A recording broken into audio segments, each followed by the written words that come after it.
Débora Alfano, Fábio França, ouvinte querido, ouvinte querida, eu queria hoje discutir um daqueles temas que deveria ser tratado com mais seriedade. Ou pelo menos com alguma seriedade. Tem muita gente que discute isso com seriedade, óbvio. Mas no governo, nas estruturas de poder, na esfera política, a maioria trata isso com demagogia e uma leveza irresponsável. E eu me refiro à habitação. O Brasil tem, e aí varia a fonte, um pouco mais de 7 milhões de moradias, déficit, né? De um pouco mais de 7 milhões de moradias. Tem número mostrando que se aproxima de 8 milhões, mas assim, não é 1 milhão, tá? Se é 7,5, se é 7,200, 6,900, é muita coisa. Depende muito do critério, depende muito do estudo, mas basicamente quando a gente fala em déficit habitacional, a gente está falando do número de casas que precisam ser construídas para tirar as pessoas do aluguel exagerado. A gente sabe, o aluguel, quando compromete uma parcela muito grande da renda da família, ele se torna perverso, ele se torna um problema grave. 50% da renda. Não dá, as pessoas não podem fazer isso. Isso vale para o Brasil, tem países onde isso é razoável. Aqui não é razoável. Coabitação. Você tem residências com mais de uma família. Aliás, você em alguns lugares, o número não é uma residência para uma família. Quando você pega o total de residências do país e vê o número de famílias, dá menos de uma família por residência, dá 0, alguma coisa. Aqui passa, é 1,1, 1,2, é um número ruim. Coabitação. Não é razoável, a não ser que as pessoas queiram morar assim. Eu quero, vamos formar uma comunidade, eu, a Débora e o Fábio, e juntamos as nossas famílias todas e vamos. Tudo bem, é legítimo. Mas que isso seja o fruto da vontade das pessoas e não da necessidade. No caso, quando a gente fala em déficit, a gente fala em necessidade. Habitação precária. O que tem de habitação precária no Brasil é uma loucura. E olha, quando eu estou falando isso, eu estou falando da obra em si, da moradia em si, do que há dentro das paredes. Eu não estou falando de morar do lado de um lugar sem saneamento.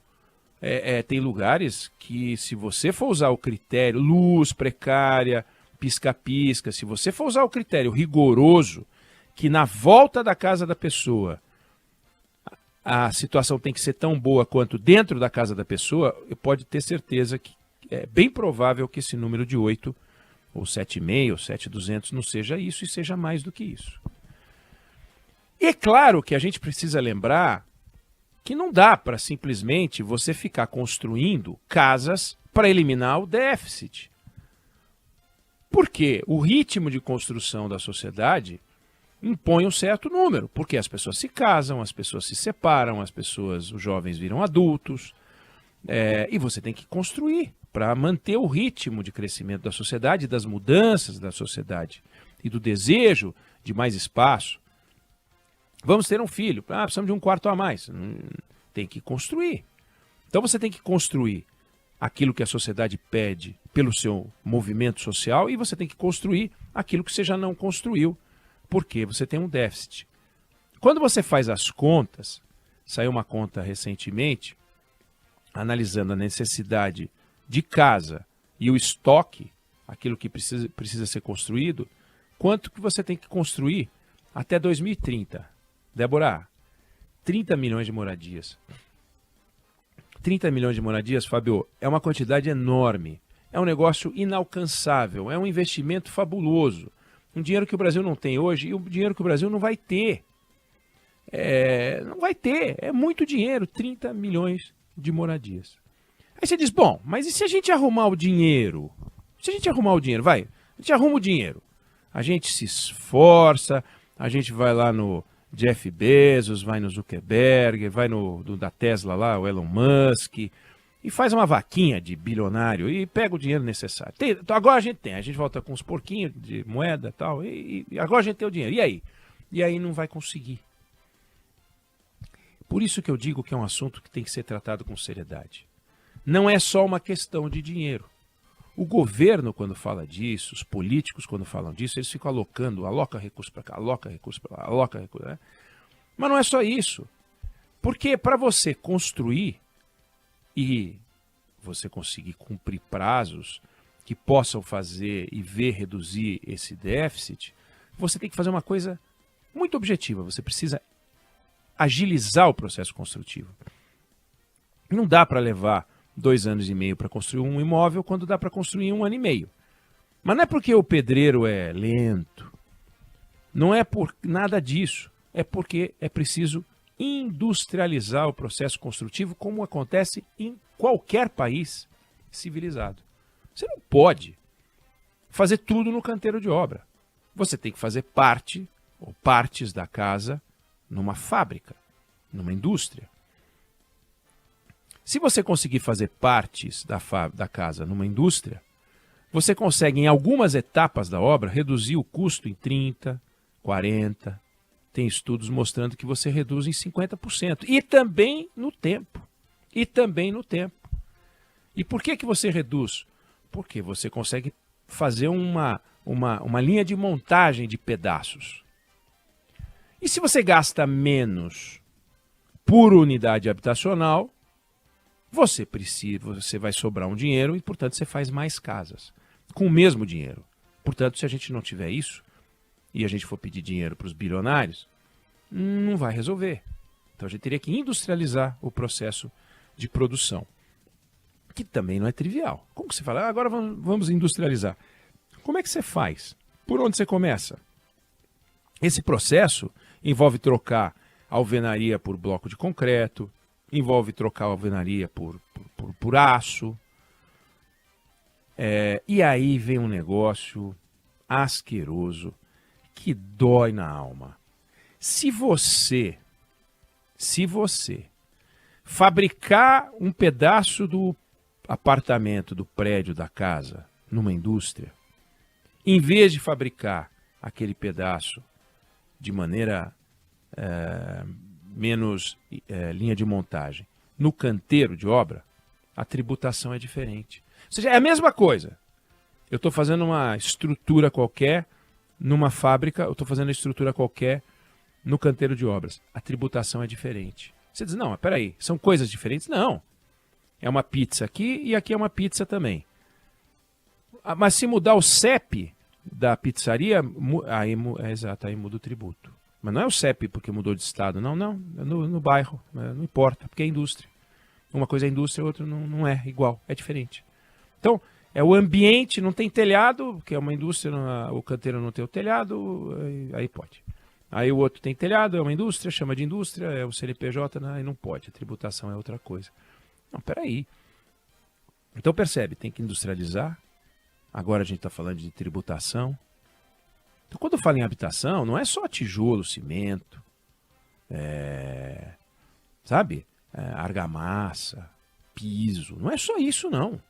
Isso é um pedaço da discussão. Mas a gente já falou de processo produtivo, a gente já falou de indústria, a gente já falou de tributo. São coisas essenciais. Aí vamos lá, resolvemos isso, estamos enfrentando isso. E para conseguir um alvará? E para conseguir um alvará? Você quer fazer um predinho simples, pequenininho? Já é demorado. Mas se quiser fazer uma coisa além de um predinho simples, demora uma barbaridade. Demora para aprovar. Se demora para aprovar, isso tudo está no tempo lá. 2 anos e meio para entregar uma obra, 3 anos para entregar uma obra. Aí, quando não dá certo, quando entrega, aí sai no relatório, olha, está atrasando e tal. As empresas são culpadas, né? Tornam-se vilãs. As construtoras tornam-se vilãs. Você não entrega. São coisas incríveis. Você pega a legislação ambiental, a gente sempre fala dela. Você vai comprar um imóvel onde funcionou um posto de gasolina, funcionou uma indústria. A não ser que você diga, não pode mais. Ali funcionou um posto de gasolina, vai virar um terreno baldio para o resto da vida. Ali vai ser moradia de rato, de barata, de doença e de lixo. Não é o que a gente quer. E existe tecnologia para você pegar aquele terreno, descontaminar E em cima daquele terreno, que é um serviço ambiental da maior importância, em cima daquele terreno você faz uma construção. E tem vários indicadores para medir a excelência do trabalho de descontaminação. E tem uma legislação, no nosso caso aqui, é código alemão. Código alemão. País mais verde do mundo. Mas ainda assim dá problema. Vem o Ministério Público, diz que não foi o suficiente, embarga. Aí o construtor, o empreendedor, o incorporador já avançou, já botou não sei quanto, aí sai uma liminar e vai indo, vai indo, vai indo. Quer dizer, algo que dá para resolver e que a gente não resolve. Então, tributo, tecnologia, legislação, burocracia, ação do Ministério Público. Então, quando eu falei que o tema é essencial e que tem que ser tratado com seriedade, você fala de habitação, você fala de tecnologia, você fala de tributação, você fala de produtividade também. A produtividade na construção civil não está subindo. O que significa produtividade? O número de horas trabalhadas para construir um conjunto habitacional qualquer não está diminuindo. Ao contrário, não está diminuindo, o que é um problema.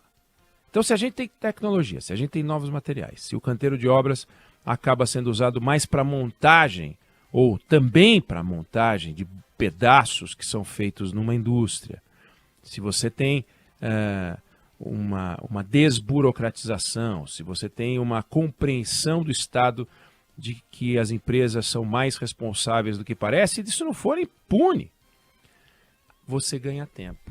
E este tempo é a hora trabalhada a menos. É um trabalhador que produz mais por hora.